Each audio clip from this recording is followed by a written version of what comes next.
মে মাসেই আমেরিকার রাষ্ট্রপতি ডোনাল্ড ট্রাম্প এবং চীনের রাষ্ট্রপতি ভ্লাদিমির পুতিন তারা দুজনেই বেজিং সফর করলেন।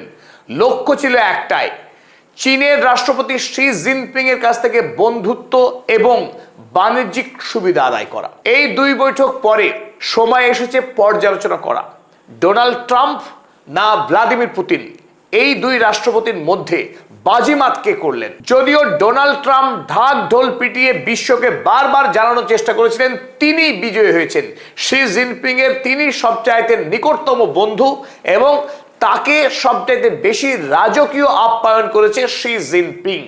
এমনকি তিনি এও বলতে ছাড়েননি আমেরিকার কোন রাষ্ট্রপতি কোনোদিনও চীনে এসে এইরকম আতিথেয়তা পাননি। কিন্তু আমরা জানি ডোনাল্ড ট্রাম্পের চীন সফরে অশ্বডিম্ব প্রসব করেছেন, অর্থাৎ ঘোড়ার ডিম নিয়ে বাড়ি ফিরেছেন ডোনাল্ড ট্রাম্প। কিন্তু ঠিক তার 5 দিনের মাথায় বেজিং এ রাজার মতো আগমন ঘটল রাশিয়ার রাষ্ট্রপতি ভ্লাদিমির পুতিনের এবং তাকে ঘিরে চীন সরকারের যে উৎসাহ, তাকে যে উচ্চ পর্যায়ের আতিথেয়তা এবং অভ্যর্থনা জানানো হয়েছিল তা সত্যি চোখে পড়ার মতো। এবং ভ্লাদিমির পুতিন যে আদরটা পেলেন বেজিং এর কাছে তার তুলনায় ডোনাল্ড ট্রাম্প একেবারেই সাদামাটা, একেবারেই নগণ্য। আজকের এই ভিডিওতে আমরা আলোচনা করব ডোনাল্ড ট্রাম্পের তুলনায় ভ্লাদিমির পুতিনের চীন সফর বিশ্ব রাজনীতির ক্ষেত্রে অনেক বেশি গুরুত্বপূর্ণ। কেন গুরুত্বপূর্ণ সেই পয়েন্টগুলো আমরা আজকে ধরে ধরে আলোচনা করব। 1 নম্বর, এই বৈঠকে শি জিনপিং এবং ভ্লাদিমির পুতিন যৌথ বিবৃতি দিলেন মাল্টিপোলার ওয়ার্ল্ডের। এতদিন পর্যন্ত পৃথিবী ছিল আমেরিকা নির্ভর, এক মেরু বিশ্ব যার কেন্দ্রে ছিল আমেরিকা। পৃথিবী কিন্তু সেই জায়গায় আর রইল না, তার আনুষ্ঠানিক ঘোষণা করে দিলেন শি জিনপিং এবং ভ্লাদিমির পুতিন। এখন থেকে পৃথিবী বহু মেরু বিশিষ্ট। একদিকে যদি আমেরিকা ভর কেন্দ্রে থাকে, অবধারিতভাবে অপর কেন্দ্রে রয়েছে চীন, রাশিয়া, ইরান, আইআরসি ব্লক।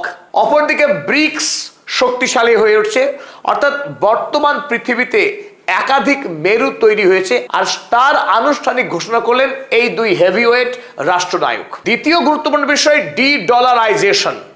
এতদিন ধরে আপনারা শুনে আসছিলেন যে আমেরিকার ডলারের পতন ঘটছে, আমেরিকার ডলারের আধিপত্য কমে আসছে। তার আনুষ্ঠানিক ঘোষণা করলেন শি জিনপিং এবং ভ্লাদিমির পুতিন। এটা অত্যন্ত তাৎপর্যপূর্ণ। মার্কিন সাম্রাজ্যের পতন সেদিনই হবে যেদিন আমেরিকার ডলারের পতন ঘটবে। আর সেই ডলারের মৃত্যু ঘন্টা বাজিয়ে দিলেন বেজিং এ দাঁড়িয়ে ভ্লাদিমির পুতিন এবং শি জিনপিং। এবং তৃতীয় গুরুত্বপূর্ণ বিষয়, এই মুহূর্তে পৃথিবীর সবচাইতে বড় দুটি যুদ্ধ, একদিকে আমেরিকা এবং ইসরায়েলের সঙ্গে ইরানের যুদ্ধ, অন্যদিকে রাশিয়ার সঙ্গে ইউক্রেনের যুদ্ধ। এই যুদ্ধের বিষয়ে চীনের অবস্থান কি? কারণ ডোনাল্ড ট্রাম্প বেজিং এ এসেছিলেন শি জিনপিং এর কাছ থেকে আশ্বস্ত হতে যে আগামী দিনে চীন ইরানকে কোনোভাবেই যুদ্ধে সহযোগিতা করবে না। ঠিক ডোনাল্ড ট্রাম্প যখন বিদায় নিলেন, ভ্লাদিমির পুতিনের পাশে দাঁড়িয়ে শি জিনপিং ঘোষণা করলেন আমেরিকা ইরানের উপরে অন্যায় যুদ্ধ করছে। অর্থাৎ চীন সরাসরি সরকারিভাবে ইরানের পাশে দাঁড়ালেন এবং আমেরিকার বিরুদ্ধে ক্ষোভ উগরে দিলেন। চলুন এবার আমরা ডিটেলে দেখে নিই এই দুই হেভিওয়েট রাষ্ট্রনায়ক চীন সফরে তারা কে কতটুকু পেলেন, কে এগিয়ে থাকলেন, কে পিছিয়ে গেলেন। মে মাসের 13 তারিখে আমেরিকার রাষ্ট্রপতি ডোনাল্ড ট্রাম্প আমেরিকার 16টি বৃহৎ কোম্পানির সিইওদের নিয়ে বেজিং এ ল্যান্ড করলেন। আর বিমানবন্দরে ডোনাল্ড ট্রাম্পকে স্বাগত জানালেন চীনের উপরাষ্ট্রপতি হ্যান জেইং। শুনে মনে হতে পারে যে চীন ডোনাল্ড ট্রাম্পকে ব্যাপক গুরুত্ব দিয়েছে, কারণ এয়ারপোর্টে যদিও শি জিনপিং যাননি কিন্তু ভাইস প্রেসিডেন্টকে পাঠিয়েছিলেন ডোনাল্ড ট্রাম্পকে বরণ করবার জন্য। কিন্তু মজার বিষয় অন্য জায়গায়। এই হ্যান জেইং তিনি চীনের রাষ্ট্রনায়কদের পোর্টফোলিও নিরিখে, অর্থাৎ যদি শি জিনপিং 1 নম্বর গুরুত্বপূর্ণ নেতা হন, এই উপরাষ্ট্রপতি হ্যান জেইং তার অবস্থা 25তম। তিনি চীনের 25 নম্বর নেতা যিনি ডোনাল্ড ট্রাম্পকে বিমানবন্দরে অভ্যর্থনা জানান। অপরদিকে যখন ভ্লাদিমির পুতিন বেজিং এ ল্যান্ড করলেন, শি জিনপিং না গেলেও খোদ গেলেন ওয়াং ই, চীনের বিদেশমন্ত্রী ওয়াং ই এবং চাইনিজ কমিউনিস্ট পার্টির অন্যতম প্রধান মুখ এই ওয়াং ই।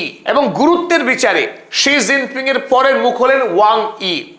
এখানেই বোঝা যাচ্ছে যে চীনের কাছে কার গুরুত্ব বেশি, ডোনাল্ড ট্রাম্পের না ভ্লাদিমির পুতিনের? অপরদিকে ডোনাল্ড ট্রাম্পের সঙ্গে শি জিনপিং এর সাক্ষাৎ হলো যে মে মাসে, এই সাক্ষাৎ গত 10 বছরের মধ্যে 3 নম্বর সাক্ষাৎ, অর্থাৎ দুজনের দেখা হলো 10 বছরে মাত্র 3 বার। অপরদিকে ভ্লাদিমির পুতিনের সঙ্গে শি জিনপিং এর সাক্ষাৎ গত 5 বছরে এটি ছিল 11তম 11তম। স্বাভাবিকভাবে একটা সূত্র কিন্তু স্পষ্ট যে ভ্লাদিমির পুতিন এবং চীনের রাষ্ট্রপতি শি জিনপিং তাদের ব্যক্তিগত সম্পর্কের উষ্ণতা এবং দুই প্রতিবেশী রাষ্ট্রের মধ্যে পারস্পরিক বিশ্বাস, বন্ধুত্ব, পশ্চিমী রাষ্ট্রগুলোর বিরুদ্ধে চীন এবং রাশিয়ার যে ব্লক, যে মঞ্চ, সেই মঞ্চ কিন্তু অনেক বেশি শক্তিশালী। রাশিয়া এবং চীনের বৈঠক নিয়ে বিস্তারিত কথা বলার আগে চলুন আমরা সংক্ষেপে একবার দেখে নিই ডোনাল্ড ট্রাম্পের সঙ্গে শি জিনপিংয়ের বৈঠকে কি কি বিষয় ছিল। ডোনাল্ড ট্রাম্প চেয়েছিলেন ইরান যুদ্ধে শি জিনপিং অর্থাৎ চায়না যেন কোনো হেল্প না করেন, সেই বিষয়ে চীন ডোনাল্ড ট্রাম্পকে আশ্বস্ত করেনি। 2 নম্বর, finalizing weapon selling to Taiwan. তাইওয়ানকে অস্ত্র বিক্রি করবার জন্য বিপুল পরিমাণ টাকা ইতিমধ্যে আমেরিকা নিয়ে রেখেছে, অস্ত্র দিতে পারেনি। তো অস্ত্র দেওয়ার অনুমতি চেয়েছিলেন শি জিনপিং এর কাছ থেকে, সেই বিষয়ে শি জিনপিং আমেরিকার সঙ্গে কোনো কথা বলতেই রাজি হয়নি, সুতরাং সম্পন্ন হয়নি। 2 নম্বর, rare earth minerals. Rare earth মিনারেলের সাপ্লাইকে একমাত্র ডোনাল্ড ট্রাম্প নিশ্চিত করতে পেরেছেন। অপরদিকে making lots of trade deals with US companies. আমেরিকার 16টি বড় কোম্পানির সিইওদের নিয়ে এনেছিলেন ডোনাল্ড ট্রাম্প চীনে। লক্ষ্য ছিল চীনের সঙ্গে একাধিক গুরুত্বপূর্ণ বাণিজ্যিক চুক্তি করা আমেরিকার, সেই চুক্তি সম্পন্ন হয়নি। কি পেলেন তাহলে? Agricultural deals. শুধুমাত্র চীন আমেরিকার কৃষকদের কাছ থেকে কিছু কৃষি পণ্য কিনতে সম্মত হয়েছে, তবে তার তুলনায় ভ্লাদিমির পুতিনের সঙ্গে শি জিনপিং এর বৈঠক বহুগুণ বেশি তাৎপর্যপূর্ণ। কেন? চলুন দেখি এবার। ভ্লাদিমির পুতিন এবং শি জিনপিং এর বৈঠকের সবচাইতে বড় প্রাপ্তি হলো ডলারের মৃত্যুকে নিশ্চিত করা। গত 1 বছর ধরে চীন এবং রাশিয়া, এই দুটি দেশ নিজেদের মধ্যে যত বাণিজ্য করেছে, সেই বাণিজ্যের 99% আদান প্রদান হয়েছে চীনের ইউয়ান এবং রাশিয়ার রুবল। এই ইউয়ান রুবলের বিনিময়েই এই দুটি দেশ তারা বাণিজ্য করেছে, যেটা এতদিন অকল্পনীয় ছিল। আমেরিকার ডলার ছাড়া পৃথিবীর দুটি রাষ্ট্র কোনোভাবেই বাণিজ্য করা সম্ভব ছিল না। কিন্তু আমরা আগের ভিডিওতে দেখিয়েছি যে চীনের সিপস কিভাবে আমেরিকার সুইফট সিস্টেমকে ভেঙে চুরমার করে দিয়েছে, আর আজ এটা প্রমাণ করে দেখিয়েছে চীন এবং রাশিয়া যে আমেরিকার ডলারকে এবং তার সুইফট সিস্টেমকে কমপ্লিটলি বাইপাস করা যায়, বাইপাস করা সম্ভব। তাই এই 1 বছরের মধ্যে চীন রাশিয়া সফলভাবে যখন এই ব্যবস্থাকে দাঁড় করিয়ে ফেলেছে, এখন লক্ষ্য বৈশ্বিক বাণিজ্য। ইরান এই দলে পূর্বেই যোগ দিয়েছে, যাকে আমরা বলছি IRC ব্লক।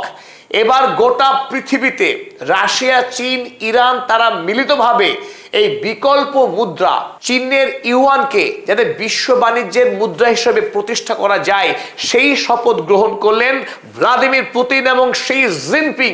এর অর্থ হলো মার্কিন সাম্রাজ্যের পতন আরো ত্বরান্বিত হবে এই ইউয়ান বিশ্ব বাণিজ্যের মুদ্রা হিসেবে প্রতিষ্ঠা হওয়ার পর থেকে। দ্বিতীয় গুরুত্বপূর্ণ ঘটনা যেটি এই দুই রাষ্ট্রনায়কের বৈঠকে সম্পন্ন হয়েছে, চলুন আমরা দেখে নিই। তা হলো Russian and Chinese leader sign declaration on multipolar world at Beijing summit. Beijing বৈঠকে ভ্লাদিমির পুতিন এবং শি জিনপিং ছাড়াও এই দুই দেশের গুরুত্বপূর্ণ রাষ্ট্রনায়করা এক জায়গায় হয়ে তারা দলিল দস্তাবেজে স্বাক্ষর করে ঘোষণা করলেন। কি সেই ঘোষণা? ঘোষণা ছিল এই যে পৃথিবীতে আর আমেরিকা একমাত্র রাজা থাকবে না, এই পৃথিবীতে আরো অনেক রাজার জন্ম হলো, যার মধ্যে অন্যতম হলেন শি জিনপিং, ভ্লাদিমির পুতিন এবং ইরানের সর্বোচ্চ ধর্মীয় নেতা মুস্তফা খামেনেই। আর সেই কথায় পৃথিবীর অধিকাংশ খবরের কাগজ ছেপেছে। ঠিক যে কথাটা আমরা বললাম যে আমেরিকা পৃথিবীর আর একমাত্র দাদা নয়, তার দাদাগিরি চলবে না, সে কথাই ঘোষণা করলো শি জিনপিং।